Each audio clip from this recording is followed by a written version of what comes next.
car's in the shop again. As I was driving it, I believe one of the belts popped. Jay Mills had advised that you might want to look into fixing the cover or replacing the belt because apparently it was scraping or the cover was interfering with the rotation of the belt.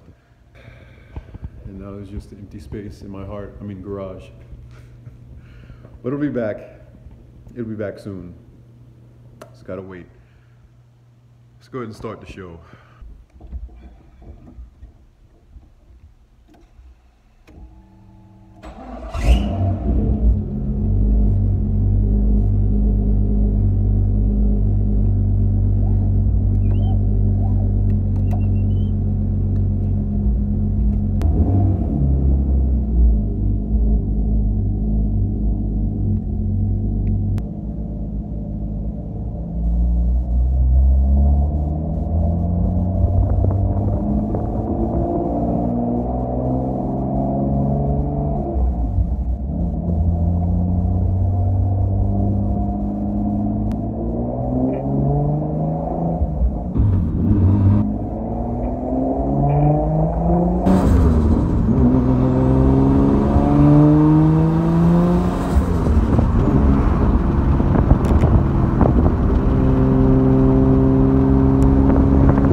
Make no mistake about it,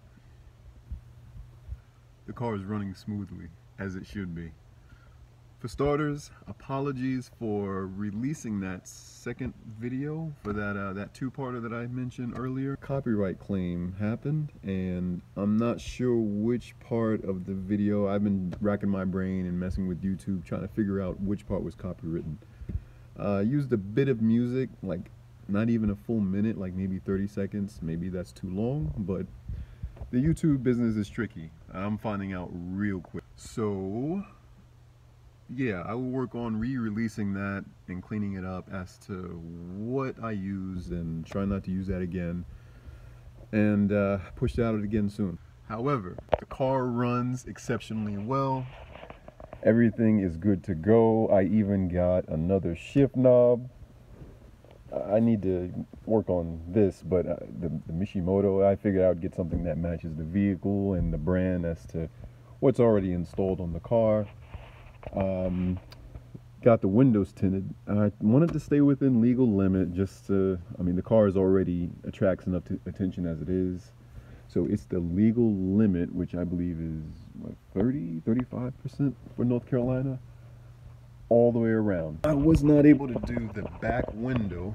If you can see, I think you can see it on the camera, it kind of has, the back window has a sort of purplish, bluish tint, which I'm no tint pro, but learning from my brother and also the tint shop, they said it was a cheaper film used, and now it's a really thin layer that has stuck itself to the window or really like bonded with the window. So when it comes to the sides where the window can be defrosted, like it has these little dimples, if they are not careful, then it could ruin the defroster and they could end up doing damage that they're not intending to do.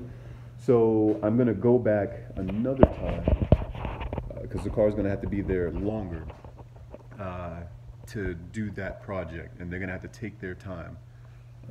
Originally, when I dropped the car off, it only took like half a day. They fit me in. They were very accommodating, thanks to A1 Tint off of Capitol in Raleigh, North Carolina. Jason, you're the man, bro. Yeah. Okay. So when you get back here, he wanted to see just how bad it was, and he tried removing just a little bit, and it is extremely thin. I don't know how it looks from here on the camera, but yeah, you can definitely see the haze, the bluish purple haze from the outside, and see how thin it is. And when he tried to get just a little bit, it was not coming off for nothing. So they're gonna have to put some serious detailed work and effort into it, and I'll get back around to that. I had dropped the car off at J Mills Tuning in Franklinton, North Carolina, and the tune that I had for the vehicle, let me show you the ECU or the link management that I had. They said it didn't fit, so they weren't able to install this, which is unfortunate. However, they diagnosed the issue with the car, and they replaced the spark plugs and fixed that wiring with the mass airflow sensor. The wiring that I mentioned or had an issue, what I thought might have been an issue with earlier. So they corrected that, and the car is running smooth. It's not running rich or choppy. It is just right. Let me show you. No keys. They're inside. What am I thinking?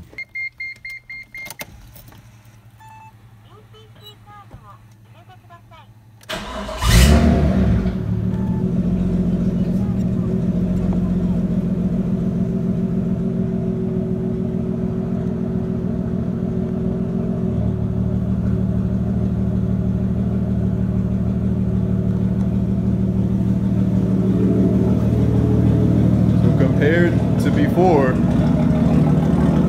no smoke, turbo's fine,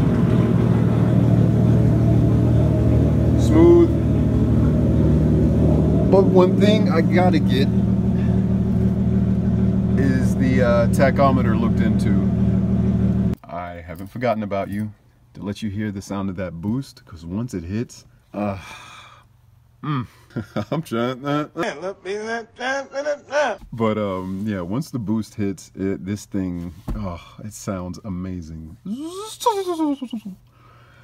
But I have to be careful because I can't get a RPM read, and the last thing I want to do is shoot a piston through the through the hood, playing around with the boost. So I'll stay within safe limits.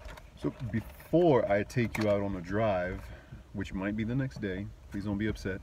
I'm not sure if the sound on here will do it justice, so I'm hoping to get a better camera soon to just give you better overall quality.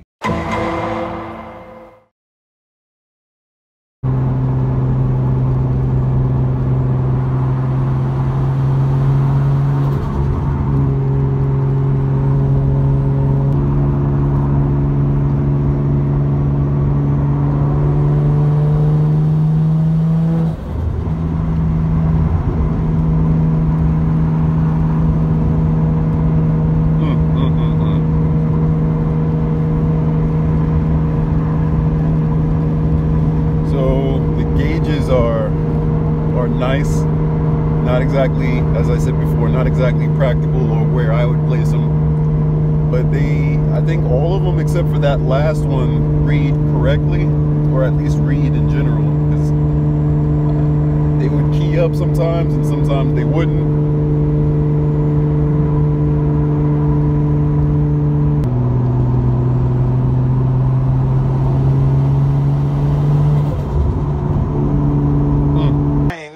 That ever happened to me. I hope you can hear this in the camera, because I'm telling you. The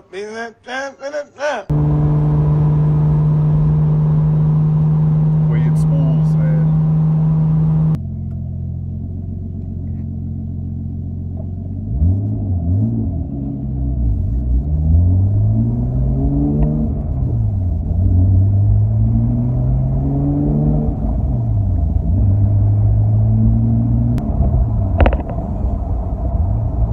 Since I've left North Carolina, it's like the roads have managed to just get worse and worse. They'll do construction in one spot for like 2-3 years. Meanwhile, everything else around it is just chitty chitty bang bang. I love you. Chitty chitty bang bang. Oh, these bumps. Godly, man. For right now, the fun is over. I don't believe you can see. Just need some more light. I was just checking the turbo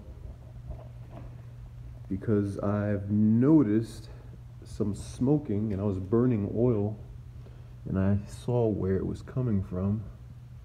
It looked to be right in this area right here. I wasn't sure what the cause might be. Just from my guess, I don't know, maybe over compression or blowback within the turbo, and it has to deal with the cycling of the oil.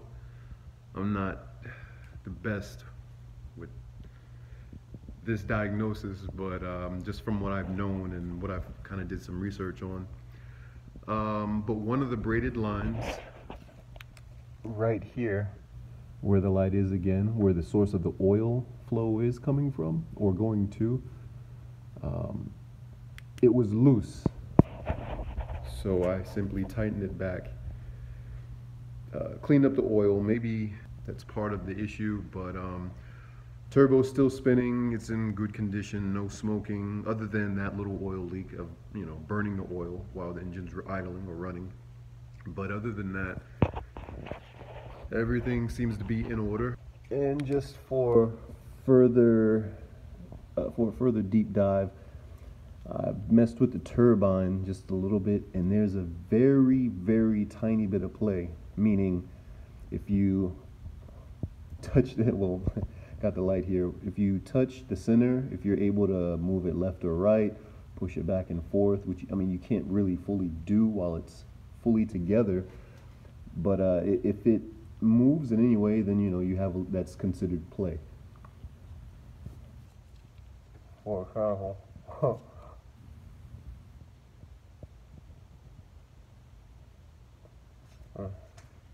like just that little bit, like touching it just like that. That is slightly, just a slight bit of movement.